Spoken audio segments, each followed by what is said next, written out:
We were led through a sparse wooded area around a kilometer from Israel's boundary wall.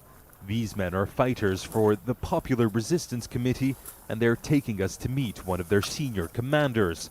Through the brush, we find him. This is Jamal Nabhan. Unlike his fighters, he does not cover his face. He tells me it's because the Israeli military already knows who he is. The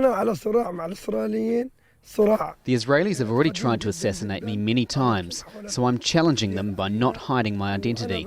I want them to know that I am here and that I'm ready to defend my land. God willing, I will free this land.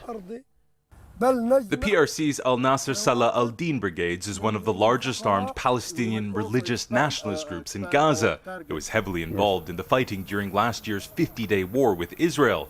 A number of its fighters were killed or suffered serious injuries during the conflict. But Nabhan tells me they have rearmed and are ready to fight again.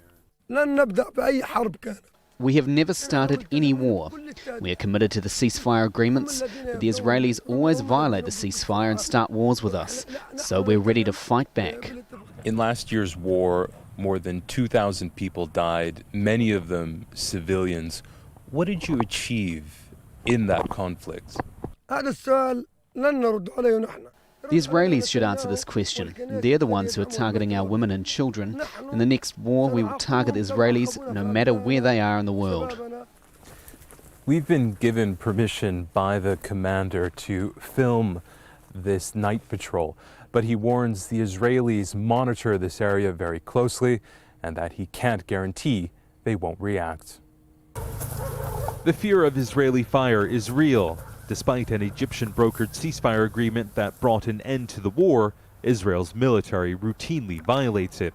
According to Oxfam, between August and December, there are around 45 incidents of Israeli naval fire, 35 incidents of border fire, and about a half-dozen incursions into Palestinian territory. During that same period, around 15 rockets were fired from Gaza, including test rockets aimed towards the sea. Which is why these men say they will continue to prepare for another war with Israel, something they say is inevitable. Imtiaz Taib, Al Jazeera, Gaza.